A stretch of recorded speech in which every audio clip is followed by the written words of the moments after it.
Hello, I'm the Pink Phantom, and this is my podcast. Join me as I delve into the world of games and gaming, and especially old school RPGs. Together, let's voyage into the astral realm and check out my Phantom thoughts. In this episode, I talk about Swords and Wizardry Complete. I have a discussion about traps in the old school gaming, and in between, we're going to hear from Jason and Joe with some feedback and some comments on my latest episode. And finally, of course, Tales of the Dragon Slayers. So let's get to it. First off on this podcast, I want to talk for a few minutes about Swords and Wizardry Complete. This is a re-implementation, reimagining, semi-retro clone of the original D&D rules by Mythmere Games. This is a new edition. They just had a Kickstarter for it. I backed it for the PDFs, and I just got links to those a couple of days ago. A couple of things that caught my attention just leafing through it briefly so far. First of all, the original Swords and Wizardry was developed based off of the OGL released by Wizards of the Coast with the third edition of D&D and the SRD that it gave access to use with that open gaming license. This one is based off the SRD 5.1 from Wizards of the Coast, which they have released through Creative Commons. So there was a lot. Of course, this is kind of the result of the big frou-for-all with Wizards of the Coast and them wanting to revise the OGL and do some restrictions and kind of redact some things and take more control. And they ended up releasing SRD content through Creative Commons so it could never be revoked because people got up in arms about it. Brief summary. It's probably not anything near explaining what happened. But the things I wanted to talk about were some things that caught my eyes in the magic items section.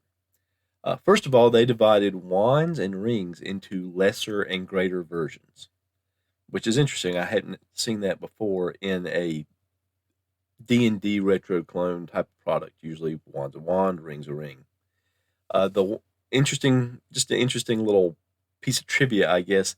In the wand section, there's three types of lesser wands listed. Those that have a level 1 spell in them and holds 10 charges, those that have a level 2 spell hold 5 charges, and those that have a level 3 spell and hold 2 charges.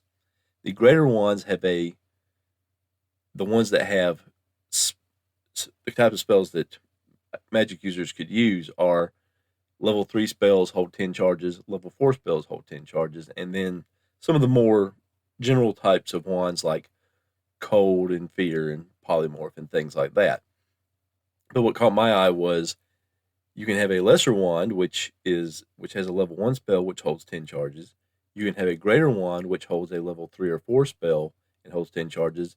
But the most charges you can get with a level 2 spell is a lesser wand with 5 charges. So I thought that was an interesting choice. The other thing that caught my eye was the deck of many things. Now this is something that goes back in D&D history. It was not in the original OD&D rules. This is something that they've included. But their choice here was it's 16 cards. It has 17 cards. And instead of having unique names like the other versions of the deck of many things usually have, the Void, the Donjon, things like that, it simply lists the hearts and the 4 face cards and then does that for the other suits and then a joker. And the descriptions of the cards are very mechanical. Gain 1d3 wishes. Gain 50,000 XP. The character is instantly turned to stone with a great look of surprise frozen on their face. The character dies instantly. A random monster with 1d4 plus 6 HD attacks the adventurers. Things like that. But it's just a very simple explanations, very straightforward, very mechanical. It doesn't really evoke a lot of the kind of weirdness and wonder, both in terms of what happens and how it's described that the original Deck of Many Things has. So I thought that was interesting. So that caught my eye.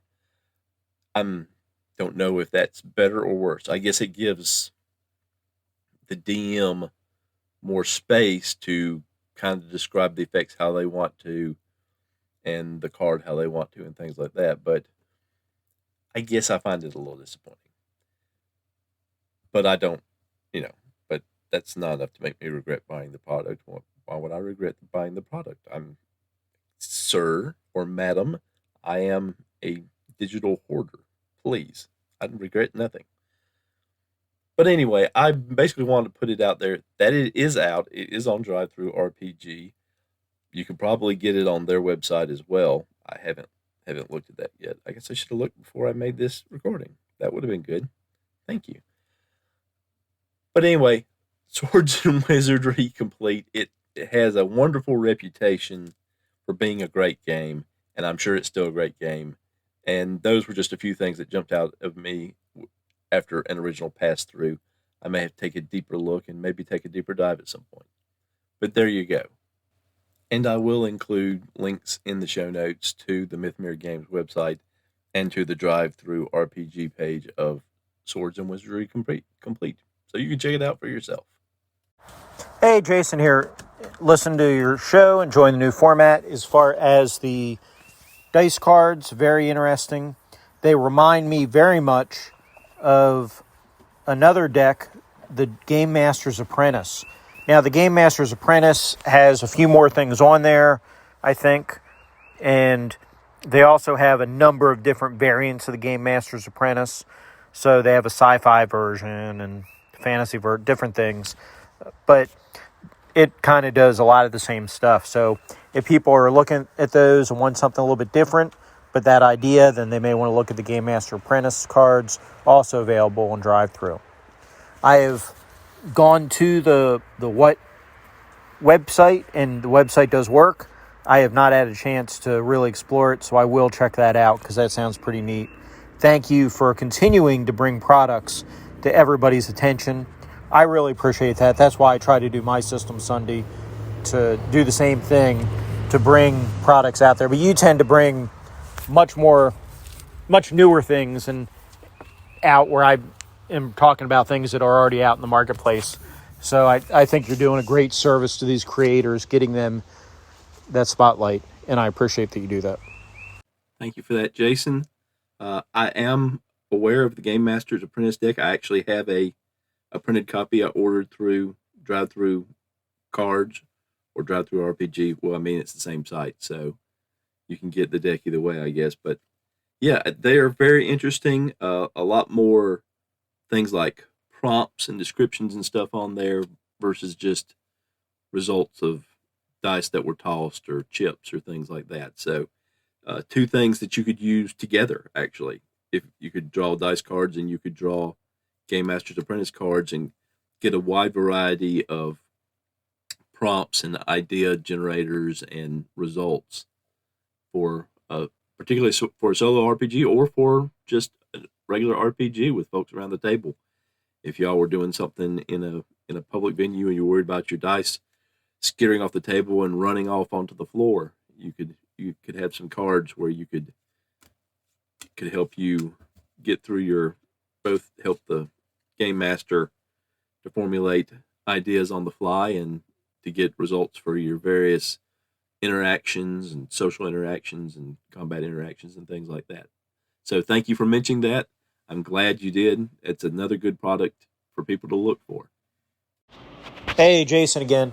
So I did really enjoy your Dragon Slayer's little vignette where they met the dwarves, and I hope you do more in the future. I thought it was very well done.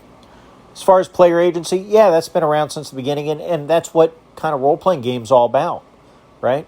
It hasn't been aired yet as time of this call, but I was able to recently record an episode with the gentlemen over at Deck Heater and RPG podcast, Joe and James, and we talked about what is an RPG.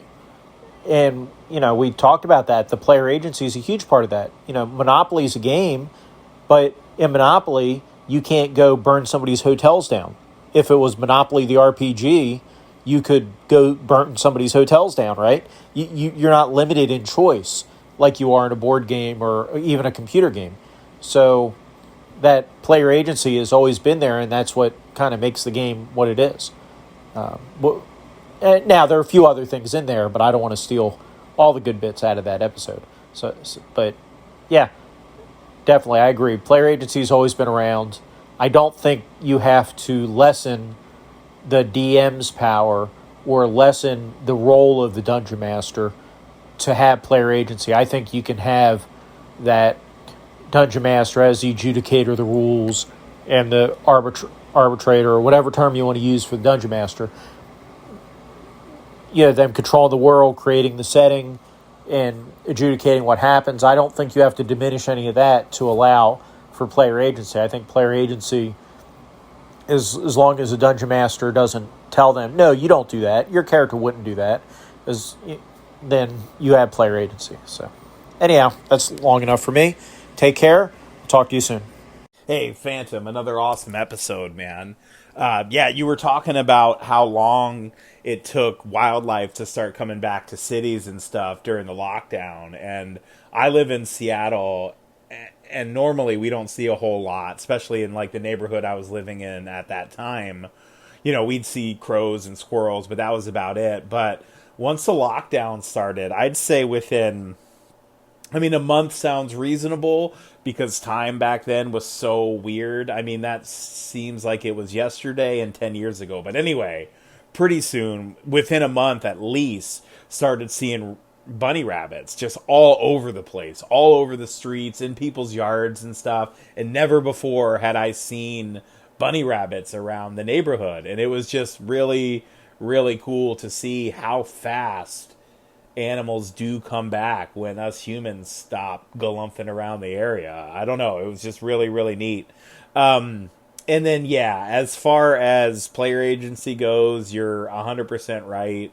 I find a lot of OSR Twitter to be fairly insufferable because generally with things like player agency, like you talked about, they don't have a clue what they're talking about. They just hear some phrase that's getting thrown about by people in what they consider non-good gaming, and then say that expression has to be bad, even though we clearly don't understand what it means. So yeah, man, if you're anti-player agency, then you just run railroads.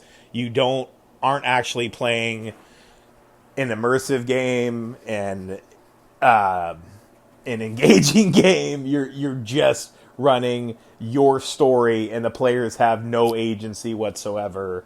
And I don't know anybody who likes to run games like that. So yeah, man, player agency is what makes role-playing games role-playing games. That's it for me. Take it easy. Can't wait for the new episode. Glad to hear Tales from the Dragon Slayers is still going because I find that really interesting. Peace out. Thank you both for calling in on the subject. I think player agency is at the heart of role playing games. I think the main difference in a lot of ways between newer varieties of RPGs and the older school RPGs is how that agency is expected to be used, or how it is, what the procedure is essentially.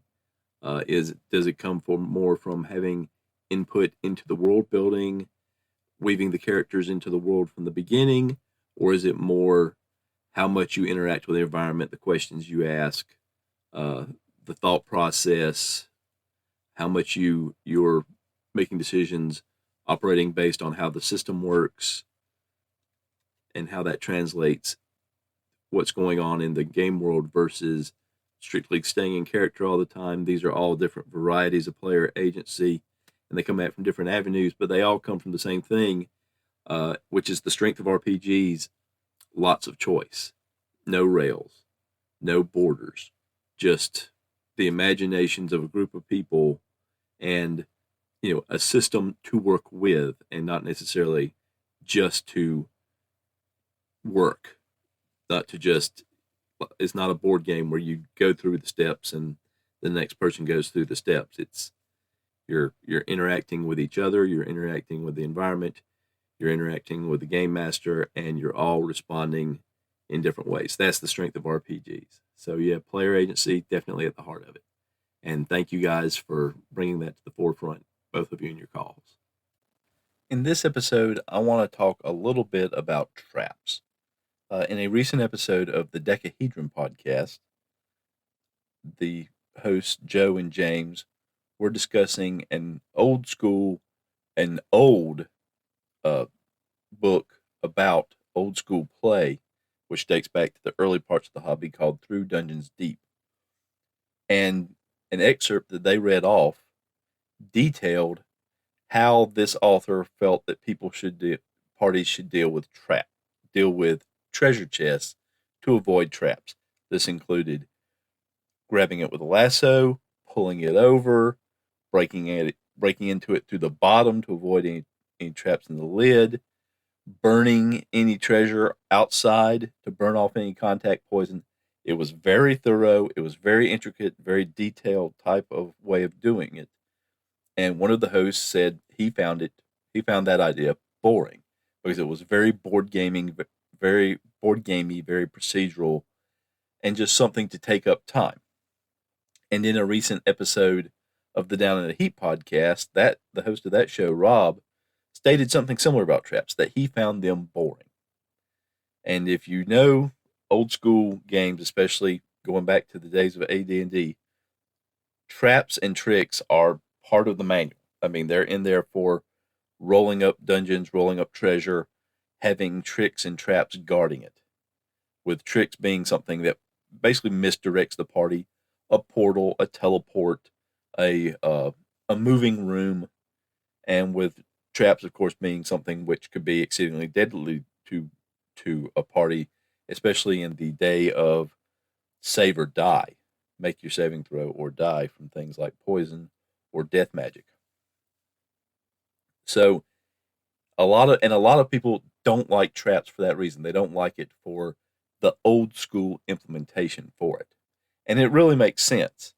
But I think this rolls back to something I talked about a couple of episodes ago when I discussed how Gary's randomly rolled dungeons had lots of empty rooms and lots of corridors because that took time. It took time to explore those safely instead of swiftly. And time was a commodity. Time was one of the resources that the party had to deal with. And in a game with regular random encounter rolls, random monster rolls, time was something you couldn't just spend endlessly. Traps were the same way. They were a way to deplete the resources of a party, to deplete protection magic, to deplete healing, to deplete time if you were caught in a type of trap that knocked you unconscious or knocked you out or took the party to a low hit point total where they had to retreat from the dungeon. And again, we're getting into the area of old school play being more oriented on things like your inventory management, your encumbrance, being limiting what you can carry. What do you carry? Why do you carry it? How do you use it? Using what you have around you and what you obtain as you adventure to better protect yourself and ensure a good end to the adventure, which is staying alive. And again, I think this illustrates kind of the difference between an old school mindset and a new school mindset, but it also illustrates a difference of opinion within the old school mindset because because the hosts of all these podcasts are people who have played for a long time, and they show a preference to a lot of the old school styles of play, but not traps. Traps are something that even divide the old school part of the hobby. How you use them? What should their effects be? Should they just end a character outright? Even some old school players that say death is part of the game and they recommend playing with multiple characters in multiple sessions, having multiple characters within the same party, maybe having multiple characters within the campaign, so there's always a character to play, and being able to roll up a character on a few moments' notice in an older school style. Don't like traps. And I don't really have an opinion about traps. I think that's what they are, and certainly it's not something that I think you would want to see a lot of in any campaign, old school style or new school style. But they are something that are a fascinating part of the hobby. I mean, there are entire books written just about different kind of traps, and usually they're devious traps. They're the kind of traps that are meant to trick you and get you and take the party out.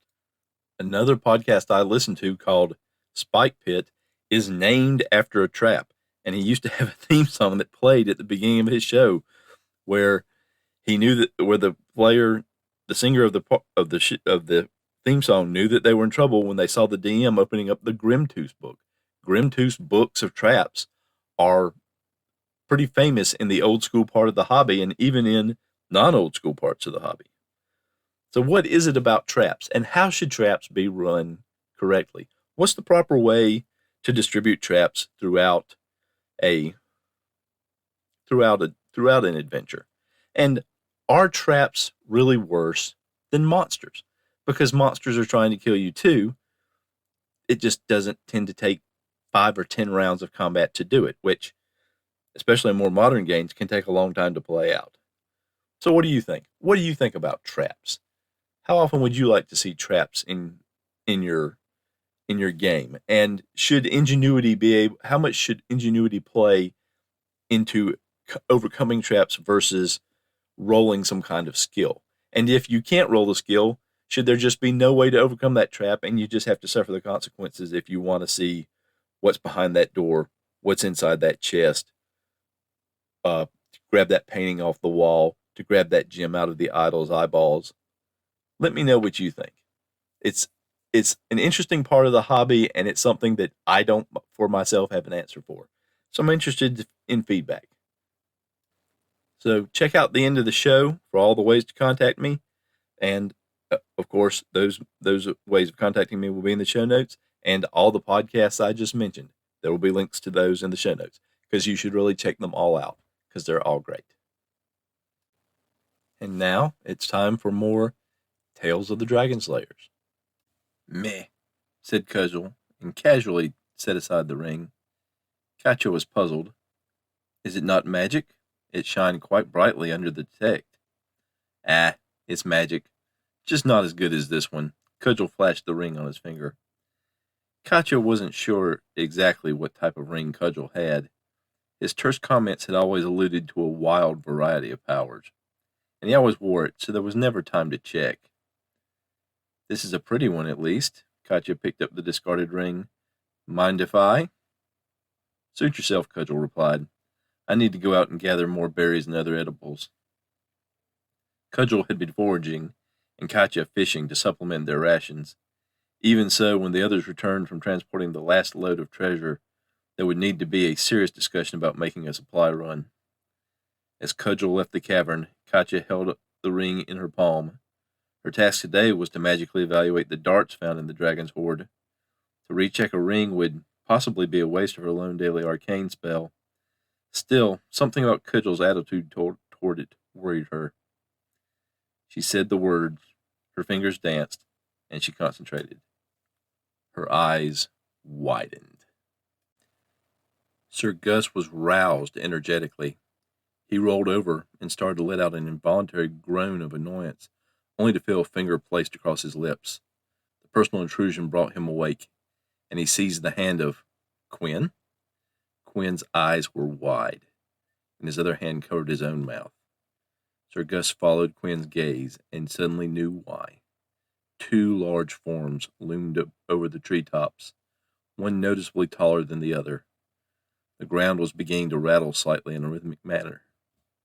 Giants! In alarm, Sir Gus grabbed his longsword scabbard. He glanced over his armor. There was no time to don it. He looked back, the pre-dawn light allowing him to make out some features on the taller figure. He appeared to be so young, about the age of a page or young squire in his homestead. The other figure was shorter, only the top of a head visible. Quinn had his bow, nocking an arrow. Sir Gus held up a hand. Now was not the time to start a fight. They had found several spots off the trail the wagon could reach on their journeys. Now was the time to see if the concealment would work for them. The rumbling was beginning to wake the horses. Sir Gus moved to soothe them. He froze as he heard voices as the giants drew near. The voice of the larger one was low but varied in its pitch, an adolescent Shirley, and the other had a high pitch for something that size, like that of a young one. The tone of the exchange reminded him of arguments with his siblings when he was young. One of the horses made an alarmed whinny. The rumbling and voices stopped. Sir Gus's blood went cold. He began slowly drawing his sword, nodding to Quinn, and creeping toward cover. Then the rumbling renewed at an even greater pace, ended in a short, loud exchange before falling silent. The thundering footsteps began to fade. When it was distant, Gus and Quinn resumed breathing normally. When the group returned to the trail, they marveled at the footprints left, and Gus said a prayer of thanks to Sophiant. So now a little peek behind the rolls. Yes, it was giants I rolled up on the random encounter. Cloud giants, to be specific. And it ended up being an interesting roll because I rolled for the number. I got 2. And then I rolled for what they were, and they were young. When I rolled the percent, I got basically a mid to late teen and a little older than toddler age. The older one male, the younger one female. So you had 2 siblings, and my thought was you had 2 siblings who, despite the warning of their parents, snuck out to check things out, the way kids will when they're not 100% sure of how dangerous something really is, when they don't really know, when they're just thinking that they're tired of being trapped inside their cave castle at the top of a mountain. So they're hurrying home because sunrise is coming, and they know they'll be missed, and they know they'll be in trouble. And that's what they're talking about going down the road. So they're not really paying attention, even though they could have encountered the party here. That, to me, made the most sense. So they heard something in the distance, and they got scared, and so the brother essentially berated his sister to be quiet, and they took off again. So that could have been a much worse encounter for them.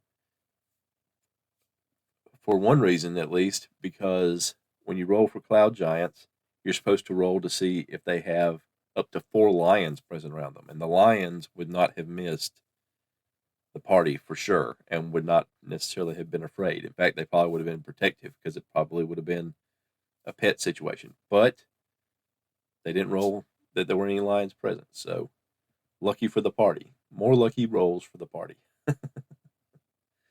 Because Sir Gus is not nearly as damage resistant when his full plate armor is not available to him. So, good thing for the party. Just a little look behind the scenes there. And was there anything else I needed to talk about? I don't think there was. Maybe if I remember something, I can talk about it next week. See y'all then. And that's it for this episode of Phantom Thoughts. I love feedback. If you would like to comment, there's lots of different ways for you to do it. First, you can go to podcasters.spotify.com/pod/show/phantom thoughts and leave a voice message. Or you can send an email or attach a voice message to an email and send it to phantomthoughtspodcast@gmail.com. You can call into my Google Voice line at 864-209-1441. You can send me a message on SpeakPipe at www.speakpipe.com/phantomthoughts. You can also contact me on Discord. I am the Pink Phantom, number 9782. So please let me hear from you. Thank you for listening, and have a good day. Links to contact information and topics covered in this podcast can be found in the show notes. The opening music for this episode was Strength of the Titans, and the closing music is Late Night Radio, both by Kevin MacLeod at Incompetech.com. licensed under Creative Commons by Attribution 4.0 license. Goodbye.